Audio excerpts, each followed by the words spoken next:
Docteur Mohamed Bekat Berkani, bonjour. Bonjour, Souila, bonjour les auditeurs de la chaîne 3. Alors former bien et utile le personnel de la santé, c'est devenu d'un grand enjeu vu l'émergence et la réémergence des maladies virales. Docteur Mohamed Bekat Berkani. Oui, bien sûr, la formation des médecins doit s'adapter aux nouvelles données, aux nouvelles donnes. En particulier des maladies transmissibles, vous avez vu que nous avons traversé, et nous traverserons probablement encore, vu un certain nombre de facteurs, comme la mondialisation par exemple, qui nous a amené des épidémies très lointaines dans nos contrées, dans nos pays. Il faut que l'Algérie s'adapte en particulier à ces phénomènes nouveaux pour pouvoir contrer ce type d'infection qui, de proche en proche, chez nous et dans le monde d'ailleurs, a laissé beaucoup de victimes et beaucoup d'appréhension concernant la lutte contre ces fléaux. Alors, avec la pandémie du Covid-19, on a tiré les enseignements. Il faut axer les spécialités dans essentiellement l'infectiologie. Docteur Bekat Berkani. Oui, l'Algérie doit se préparer, n'est-ce pas, et compter sur ses propres forces pour pouvoir résoudre les problèmes qui se posent à elle, bien sûr en collaboration avec les travaux et les recommandations qui se font dans le monde. Mais notre pays doit pouvoir établir une politique, je dirais, de prévention et se doter des outils nécessaires en matière de formation humaine, de médecins, concernant ce nouveau type de menace, n'est-ce pas, de transmission, comme on l'a dit, de maladies transmissibles, virales ou bactériennes d'ailleurs. Elles étaient jusqu'à présent épisodiques, tout à fait localisées, mais là, c'est devenu une véritable menace vis-à-vis des pays en eux-mêmes, vous rappelez-vous, qui a paralysé toute une économie, qui a paralysé une vie totale.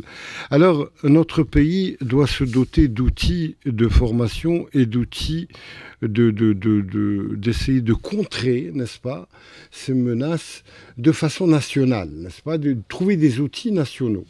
Et là, nous avons réfléchi, rappelez-vous, dans le Covid-19, le comité scientifique a toujours pris des mesures en fonction de notre pays, par exemple, de limiter et d'arrêter carrément tout mouvement, n'est-ce pas, qui nous a valu, n'est-ce pas, beaucoup de moindres dégâts concernant les maladies, la transmission, les décès. Donc, finalement, essayer d'inventer une politique propre, toujours dans un cadre mondialisé, mais une politique propre, et ça peut se faire qu'avec des intelligences locales qu'on aura formées. Mais comment mettre en œuvre toute cette politique aujourd'hui? Il faut raccorder la santé avec la recherche. L'un va de pair avec l'autre. Le contexte l'exige aujourd'hui, docteur Bekat Berkani. On ne peut pas travailler seul. Écoutez, il est temps d'inventer et de créer des pôles d'excellence. Des pôles d'excellence dans toutes les affections et les pathologies en elles-mêmes, à commencer donc par ces maladies transmissibles qui nous menacent de toute façon, qui seront, d'après les experts, qui seront de façon périodique, ça c'est clair. Nous avons connu la grippe espagnole au début du siècle dernier, maintenant c'est le Covid-19, et il y aura d'autres épidémies. Mais les pôles d'excellence doivent être utiles pour tout type de pathologie. L'Algérie doit se distinguer et doit prendre de l'avant de ce côté-là en prévoyant. C'est toujours dans le cadre de la prévention de trouver des solutions, n'est-ce pas, nationales à ce genre de menaces. Donc finalement, les pôles d'excellence doivent exister dans toutes les pathologies, qu'elles soient respiratoires, digestives, rénales, etc., pour pouvoir répondre, avoir une réponse nationale, n'est-ce pas, avec les moyens, faire la politique de nos moyens et avoir les moyens de notre politique pour essayer de trouver des solutions à travers la formation nationale de nos praticiens. En complémentarité avec les CHU? Les CHU ont un rôle particulier. C'est le rôle d'avoir une réponse, je dirais, scientifique et une réponse circonstanciée par rapport au problème. Mais là, dans le cadre de la recherche aussi, essayer de faire des plans de contraintes et des plans de riposte, je dirais, aux problèmes pathologiques qui se posent à nous. Et ça ne peut se faire que par une espèce de pôle d'excellence où les médecins seront formés pour réfléchir à ce futur défi. Parce que ce sont de véritables défis qui vont se poser à nous et compter sur nos propres forces. Il est clair que, vous avez vu dans la dernière épidémie, chaque pays essayer de trouver une solution politique de santé pour essayer de riposter à cette pathologie. Alors l'Algérie ne doit pas être en reste. Il faudrait que nous puissions élaborer à travers la formation de ces pôles d'excellence, que ce soit dans le cadre de ces maladies transmissibles ou dans le cadre de la lutte par exemple contre le cancer, essayer d'élaborer un véritable plan de prévention qui nous ont tant manqué pour les cancers en tout genre, étant donné que le problème se pose chez nous à travers l'émergence de près de 50 000 cas par année de cancer et nous sommes vraiment dépourvus. Vous avez vu les problèmes qui se posent pour le traitement du cancer. Il faudrait que nous érigions la prévention en une espèce de religion.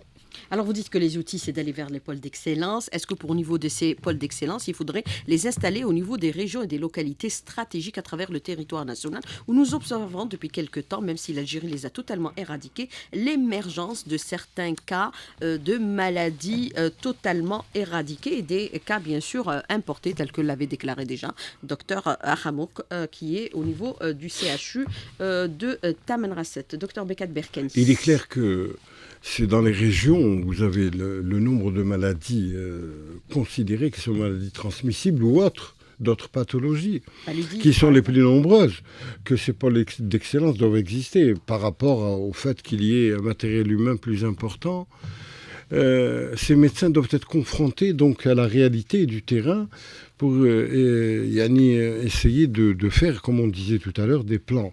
Donc ces pôles d'excellence doivent être des pôles régionalisés par rapport aux endroits où, par exemple, vous avez une transmission à une cadence plus forte, que ce soit le paludisme ou d'autres maladies réémergentes, parce que je vous rappelle que l'Algérie a lutté avec succès contre le paludisme, mais là, avec la mondialisation en elle-même, et le passage, n'est-ce pas, important, en particulier dans l'Afrique subsaharienne vers nos frontières, de personnels qui sont porteurs possibles de parasitose en tout genre. Et c'est là que doivent exister ce genre de pôles pour essayer d'observer d'abord et d'essayer de prévoir et d'apporter des solutions nationales par rapport à des situations données. Alors donc, finalement, les créer d'abord, rechercher des buts pratiques, parce que ce n'est pas une recherche fondamentale que nous demandons, c'est une recherche médicale pratique pour essayer de nous donner des conduites à tenir dans les médias, n'est-ce pas ? Alors, évidemment, essayer de les disperser à travers le territoire national et compter sur nos propres forces surtout, qui sont assez suffisantes.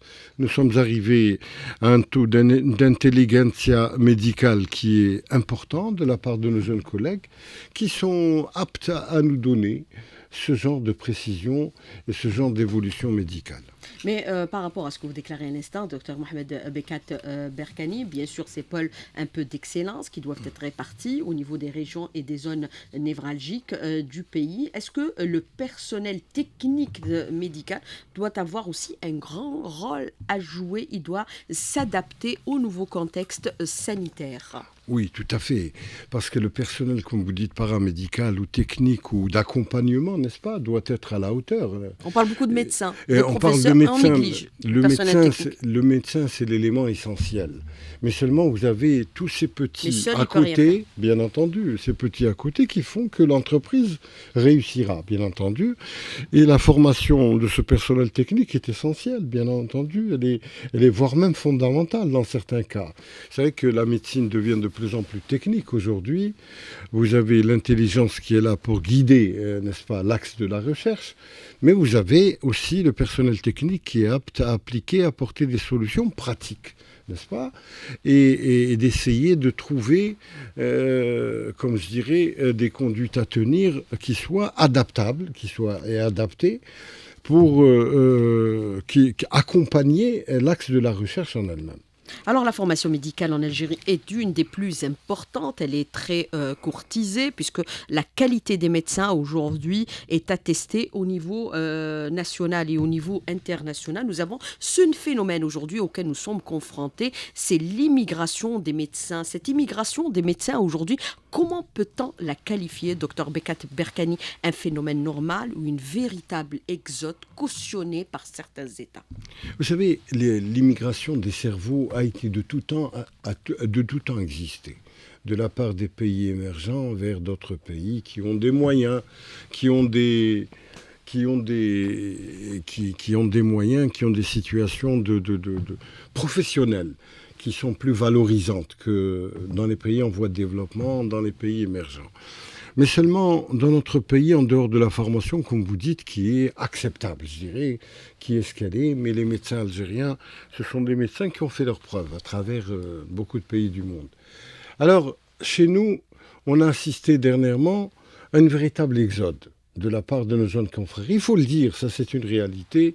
Et nous, à l'Ordre des médecins, nous l'avons d'ailleurs déjà signalé au pouvoir public à plusieurs reprises, que ce soit dans les médias ou autres, nous avons une espèce de sentiment de la part de nos jeunes collègues de désespérance, n'est-ce pas, concernant leur situation sociale, leur statut professionnel. Il est temps probablement de prendre langue avec nos jeunes collègues, il y a toujours des solutions.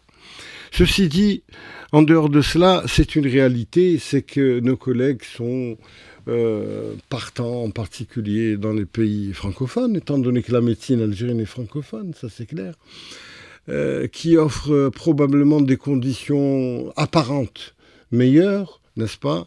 Mais au fond, en creusant aussi, vous avez des situations aussi difficiles. Alors c'est une situation que nous observons ces derniers temps qui a tendance à s'accélérer un petit peu.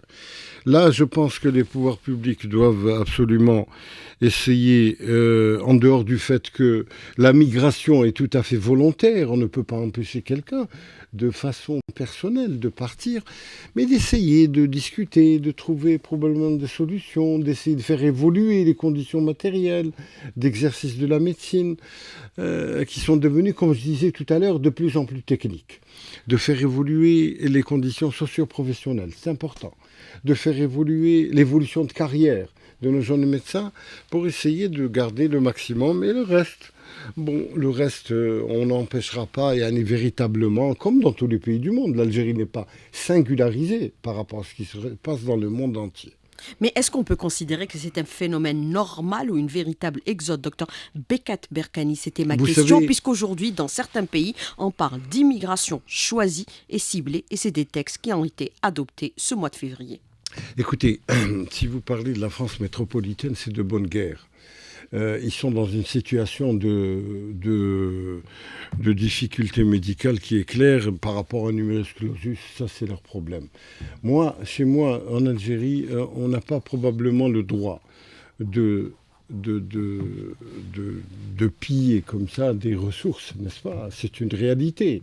Après avoir pillé des ressources naturelles en tout genre et en tout mode, maintenant, c'est des ressources humaines.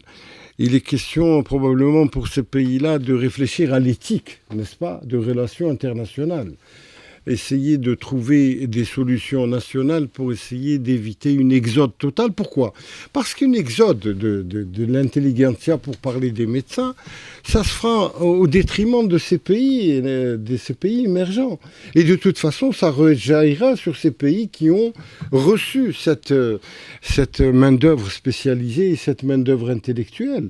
Alors dans l'équilibre du monde et l'équilibre des nations, ces pays-là ne doivent pas faire ce genre d'appel d'air, je dirais. Ça n'est pas très éthique. Ça n'est pas convenable, je dirais, dans les relations internationales.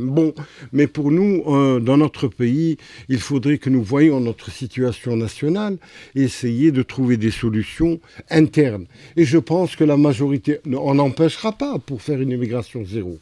Mais des solutions, on peut en trouver pour peu qu'on discute un petit peu. Essayer de trouver, à travers la pédagogie, probablement vis-à-vis de nos jeunes confrères, la situation pour essayer de les garder dans notre pays. Je voudrais revenir avec vous sur un aspect que vous avez soulevé dans la première partie de l'invité de la rédaction par rapport à cette formation, à ces médecins qui nous semble nécessaire aujourd'hui de les garder pour nous soigner et soigner les Algériens à travers tout le territoire national. Vous avez dit, à part le passé, on pillait les richesses du pays. Aujourd'hui, on pille la matière grise. Ils sont fortement sollicités, nos médecins aujourd'hui. Le personnel paramédical également, puisque il a été mis en place de l'autre côté, au niveau de l'Hexagone, des facilitations via des lois pour leur intégration. Une Oui, tout intégration, à bien sûr, fait. avec une immigration choisie. Quand on essaye d'adapter les lois des républiques étrangères pour essayer de normaliser, je dirais, la situation administrative de nos personnels. Et siphonner Nous, bien notre matière entendu, grise. nous, ce qu'on constate, c'est que nous formons des médecins. D'ailleurs, la formation coûte cher. Il est clair que même si elle est publique, elle est gratuite dans notre pays, elle coûte cher. Vous avez des médecins qui sont prêts à l'emploi, quelle que soit leur qualité, qui sont aptes, n'est-ce pas, à évoluer. Vous savez, la médecine, c'est évolutif. C'est-à-dire que vous êtes formé et ensuite, au cours de votre carrière, vous évoluez, vous êtes très performant, voire opérationnel.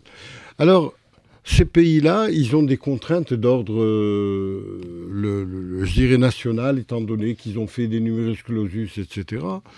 Et il se trouve que dans un passé très récent, on essayait de combattre, n'est-ce pas, cette émigration, puis tout d'un seul coup, le besoin faisant, on favorise de façon administrative et on essaye d'avoir le maximum de ce personnel qui, je dirais, qui est essentiel au fonctionnement du système de santé de ces pays-là. Alors, l'Algérie étant, je disais tout à l'heure, un pays de pratique francophone concernant la médecine, bien entendu, la première destination, ce sont les pays francophones. Alors, la question qui se pose pour nous, il faudrait que nous puissions voir les pouvoirs publics, en particulier les institutions, les associations, voir quelles sont, pourquoi, pour quelles raisons. Est-ce qu'on ne pourrait pas trouver des solutions très très rapides, urgentes, immédiates, essayer de contrer, n'est-ce pas, cette espèce d'exode, comme on l'a dit tout à l'heure. Le reste, ma foi, ces pays qui sont des réceptacles de notre matière spécialisée, nous pensons qu'il n'est pas très éthique d'adapter leur législation tout d'un seul coup pour accueillir, comme vous dites, une immigration choisie qui est une espèce de philosophie coloniale, n'est-ce pas, de cette situation, si on doit résumer ça, pour pouvoir pallier une situation donnée dans leur pays et enfin les jeter ensuite comme une politique de Kleenex. Bien sûr, il y a eu la création d'une nouvelle carte de séjour pour les professionnels de santé en France avec leur famille, ce qu'ils appellent aujourd'hui talent, profession médicale et de pharmacie. Alors, vous êtes bien sûr au fait de cette situation. Vous recevez au quotidien des centaines de demandes de départ à l'étranger. Beaucoup de pays courtisent nos médecins. Il n'y a pas seulement la France, il y a également le Canada et les pays du Moyen-Orient. Vous enseignez en moyenne combien par semaine, docteur Bekat Écoutez, Berkani, c'est les tout à domaines fait de départ? variable. En fait, je vais vous dire, ces pays-là demandent une situation de non-poursuite disciplinaire par rapport à nos collègues. C'est important. Et ensuite, vis-à-vis de leur diplôme en eux-mêmes. Maintenant, c'est tout à fait variable. Vous avez des périodes données, n'est-ce pas? C'est des périodes dans l'année. En moyenne, je ne pourrais pas faire une moyenne, ce n'est pas un débit qui est constant en fait. Mais il y a une chose qui est certaine, c'est qu'il y a une accélération ces dernières semaines, voire ces derniers mois, n'est-ce pas, de cette demande de nos collègues à but migratoire certain. En tête, la France, des pays. La France, je vous ai dit, c'est un pays francophone. Vous avez un médecin qui est francophone, qui parle d'Algérie, qui parle français. C'est mieux que le médecin roumain ou bulgare qui est communautaire, n'est-ce pas, qui est là prêt à l'emploi. Il suffit de lui donner, une formation rapide sur les nouvelles techniques et il est opérationnel. Et les professionnels attestent aujourd'hui de la qualité de la formation en médecine en Algérie. Alors, docteur Elle a Bekat, toujours été. voilà. Et docteur Bekat Berkani, je voudrais revenir avec vous, puisqu'on a quelques indicateurs chiffrés. On parle pour l'année 2022 seulement, 1200 médecins ont rejoint la France. Alors, je voudrais revenir avec vous sur un autre aspect. Aujourd'hui, vous dites c'est une question qu'il faut prendre en charge au plus haut niveau de l'État. Il faut un peu voir les raisons et améliorer les conditions socio-professionnelles des professionnels de la santé. C'est important dans le contexte actuel. Même le président de la République l'a fortement déclaré. Il a insisté sur cet aspect puisqu'il a ordonné aussi la révision un peu des textes légissant la situation socio-professionnelle au niveau du secteur de la santé et celui également de la recherche et du travail. revoir certains aspects qui n'ont pas fonctionné jusque-là, notamment le service civil?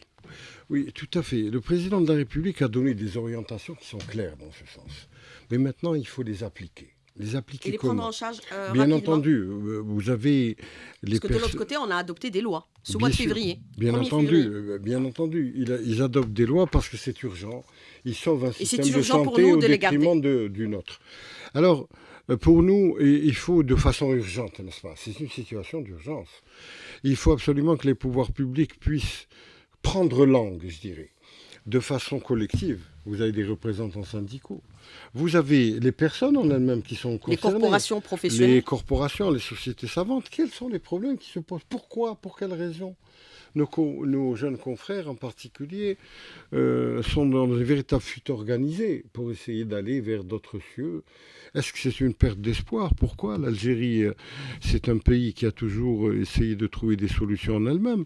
Donc finalement, en matière de médecine, le nationalisme ne suffit pas. Il faudrait qu'on jette un coup d'œil sur les professions pour la progression de carrière, les conditions socio-professionnelles. Vous avez parlé du service civil que tout le monde a décrié, qui existe encore.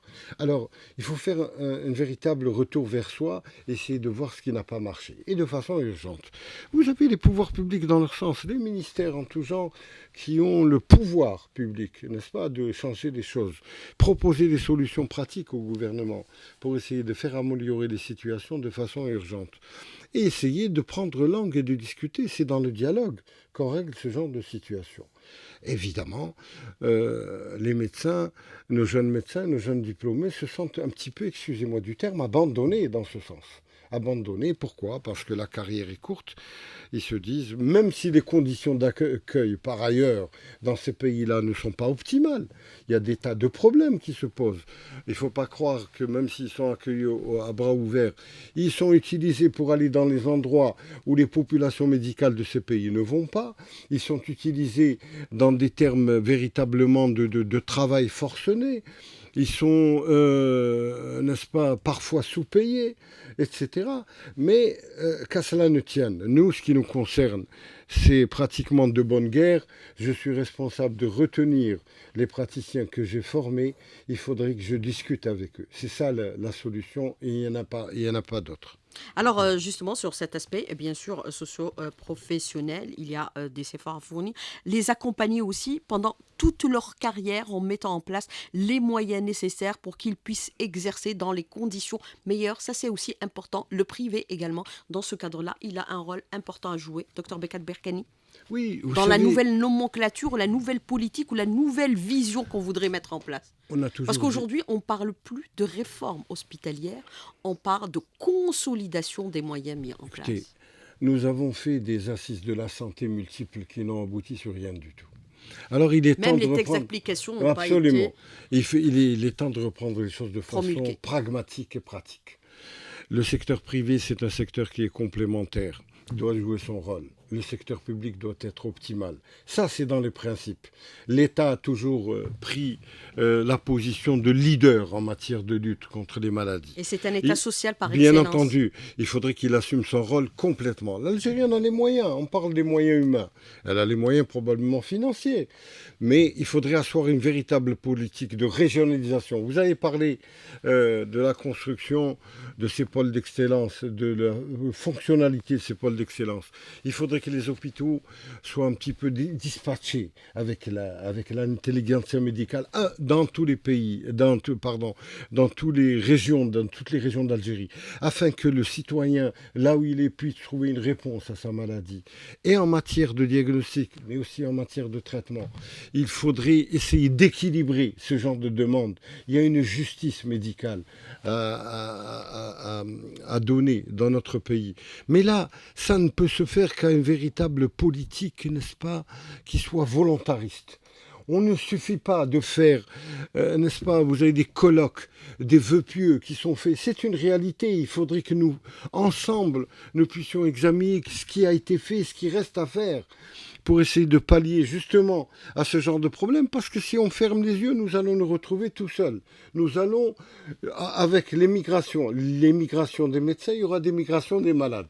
Ça commence à se faire. Vous savez, les malades n'ont plus confiance, à juste raison parfois, en le système de santé algérien. Ils vont se soigner en Tunisie, en Turquie et pour les fortunés en France.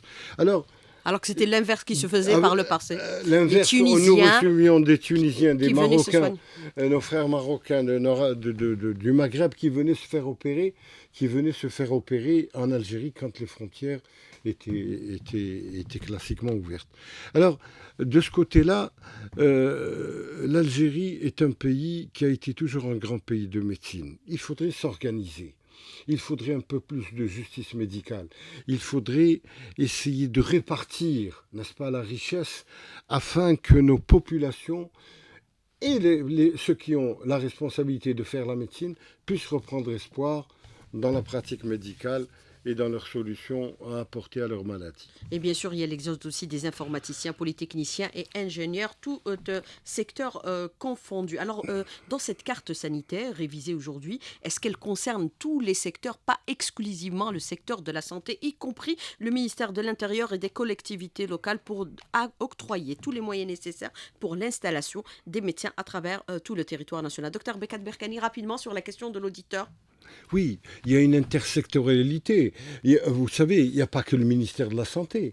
Vous avez des ministères connexes qui doivent donner des éléments d'appréciation pour essayer, par exemple, on parle de numérisation, c'est bien. Vous avez tout un ministère qui est consacré à ça. Il faudrait qu'il donne les éléments d'application pratique sur le terrain. Il faudrait que le ministère de l'Intérieur lui aide de ce côté-là pour savoir... Vous savez, dans toute une politique, l'enseignement des indices en lui-même a une importance capitale. Il faudrait que l'on sache. Il n'y a pas que le ministère de l'Industrie pharmaceutique, le ministère de la Santé qui peut tout faire. Il ne peut pas marcher sur l'eau. Il faudrait que les autres secteurs d'activité puissent contribuer à la réussite d'une politique de santé. Alors ne pensez-vous pas qu'il y a un grand problème de parrainage des médecins algériens? Docteur Bekat Berkani, rapidement, sur la question de l'auditeur, elles sont nombreuses ce matin. De parrainage? Prise en charge. De prise en charge, oui, certainement. Certainement, on l'a dit. Il faut réévaluer la situation sociale et professionnelle, je dirais des professionnels de santé. Et des médecins, c'est l'élément essentiel. Parce que c'est lui que par lui passe la décision médicale. Vous avez les autres professionnels de santé, bien entendu, c'est un professionnel qui ne se voit pas tellement, mais qui a une importance capitale. Il faudrait réévaluer tout ça. Alors, est-ce qu'il faudrait aussi mettre en place des systèmes d'évaluation des résultats c'est-à-dire obligation de résultats au niveau de toutes les structures pour pouvoir des espèces de contrats de performance. Oui. Oui, d'accord. On fait des contrats de performance, mais à condition que tous les établissements publics, par exemple, soient mis à la même enseigne. Vous avez des établissements publics qui croulent sous le matériel et l'aspect technique, et vous en avez d'autres qui n'arrivent même pas à avoir une radiographie normale. Vous avez une dissonance, et en particulier entre les établissements et entre les régions. Pourquoi, par exemple, on se pose la question, pourquoi tous les malades vont vers Alger, Oran, Constantine, Annaba pour essayer de trouver une solution à leur maladie? Parce que c'est des établissements qui sont plus ou moins outillés pour répondre à leurs besoins, à leurs diagnostics et à leurs traitements. Donc, essayer d'équilibrer en Algérie afin de retenir les gens à la Gouat, à Enousara, à Marnia, à Tébessa, etc., pour essayer de fixer les populations, d'essayer de trouver des solutions locales, je dirais, régionales. Alors, autre question de l'auditeur qui vous dit aujourd'hui, on met tous les moyens pour la promotion, bien sûr, et l'encouragement, et c'est une bonne chose, un peu des startups à travers tous les territoires nationaux, en mettant en place à leur disposition toute une législation, des fonds financiers aussi pour leur émergence. Est-ce qu'il faudrait faire la même chose pour les jeunes médecins, pour leur permettre de s'installer à titre privé au niveau de l'intérieur du pays? Docteur Bekat Berkani, avoir aussi des motivations et des financements, parce que quand on sort de l'université, on n'a pas tous les moyens nécessaires pour pouvoir Alors, le faire. l'installation à titre privé, il faudrait qu'elle soit encouragée, bien entendu, par les structures, n'est-ce pas? Par des prêts financiers, par des assurer sa variabilité en fonction des régions. Voilà, qu'il y ait des primes, véritablement, à l'installation, d'encouragement pour essayer de faciliter. Ça, c'est clair. Il faudrait toute une politique. C'est-à-dire pour le privé. Pour le privé, j'entends le privé, l'exercice de la médecine privée, pour essayer de diminuer la pression. Tout le problème, c'est d'essayer d'équilibrer la pression sur les hôpitaux, soulager les CHU.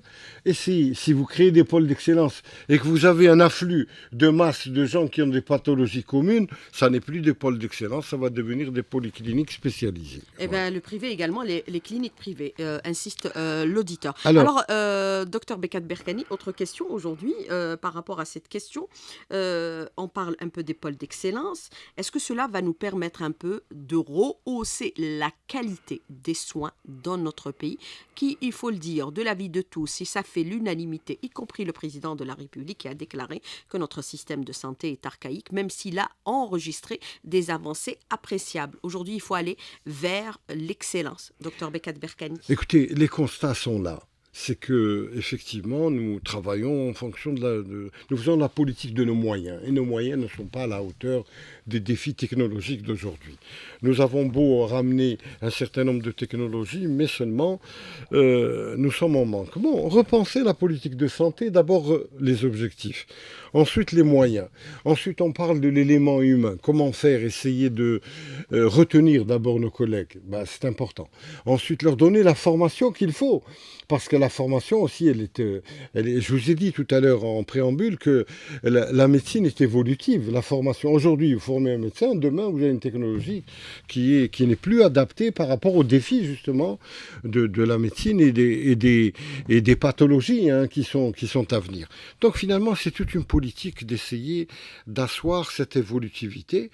Il y a certains pays qui ont très bien réussi pour essayer d'avoir une politique nationale de santé et définir des buts. Alors, revoir nos structures sanitaires, consacrer, comme cela se fait dans tous les pays du monde, consacrer des espaces de restauration et de repos convenables aussi aux professionnels de la santé. Oui, Parce que bien souvent, sûr. on les voit sortir pour s'acheter un casse-croûte. Écoutez, les conditions socio-professionnelles ne sont pas acceptables. C'est une réalité. Alors, de ce côté-là, il y a un gros effort à faire. Alors je reviens vers un dicton populaire, celui-là, si vous permettez.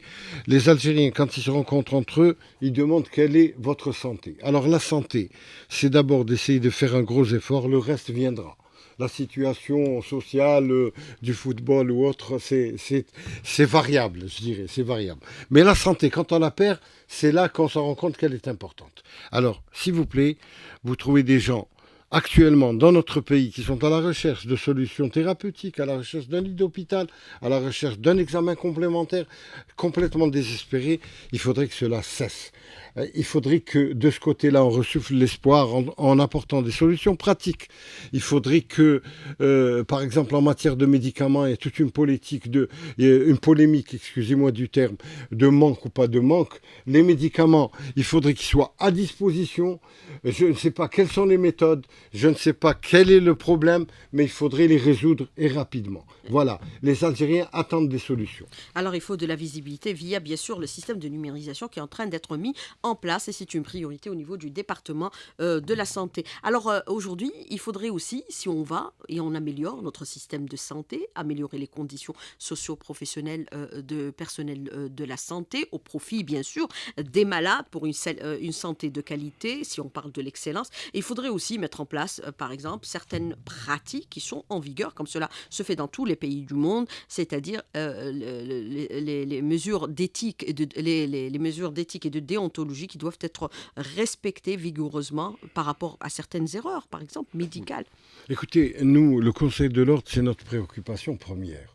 C'est Ça d'essayer concerne tous les secteurs. mais je parle de la médecine parce que j'en suis un élu du Conseil de l'ordre des médecins qui a la charge justement de réfléchir sur la responsabilité médicale, la déontologie, c'est-à-dire la science du devoir, et voir l'éthique médicale, pour essayer d'avoir une médecine qui soit conforme à nos principes en elle-même, qui soit humaine, c'est de la médecine humaine, mais qu'elle soit teintée d'humanité, je dirais. Mais là, c'est important, la médecine devient de plus en plus technique. Vous vous adressez à un malade qui est une pathologie.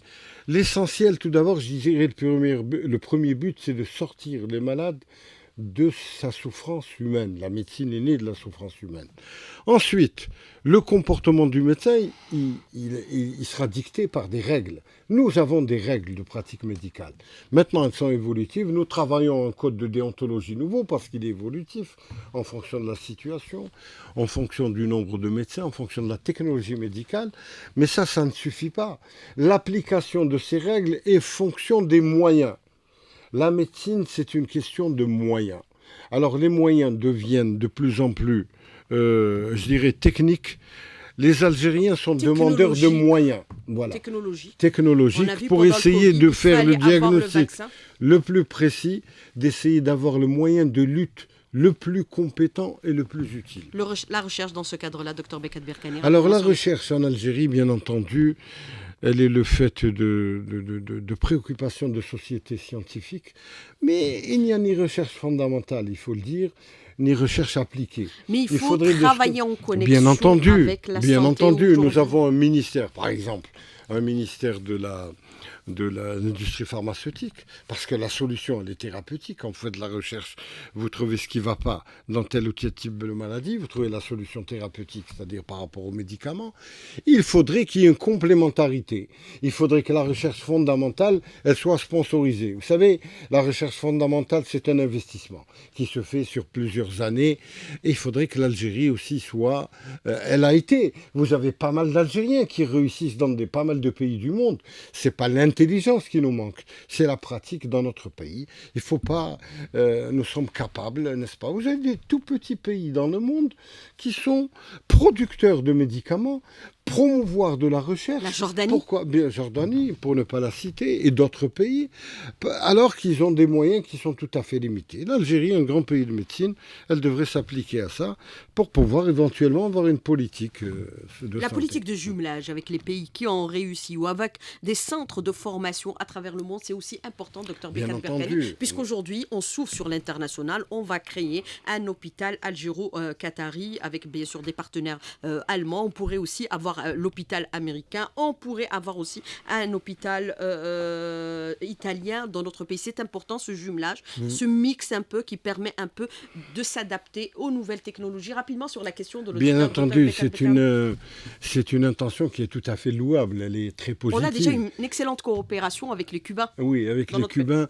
Mais moi, ce que je voulais vous dire, c'est la suite, probablement en fin d'émission, c'est que vous avez pas mal d'Algériens qui ont réussi dans le monde. Déjà avec la coopération algéro-algérienne de nos collègues qui pourraient nous ramener de façon spot, de façon dans des périodes données, qui pourraient nous ramener des technologies qui sont aux États-Unis, qui sont en France, qui sont dans les pays développés, qui sont imprégnés de notre culture des Algériens, qui pourraient nous aider à faire avancer, je dirais, les situations médicales, ça serait déjà pas mal. Mais la coopération internationale, bien entendu, elle est très très positive et nous sommes demandeurs. L'Algérie a été toujours ouverte de ce côté-là. Dr Mohamed Bekat Berkani, merci d'avoir répondu à nos questions et d'avoir été en direct avec nous ce matin dans le studio. Merci beaucoup, bonne journée, à bientôt. Au revoir. Merci, au revoir.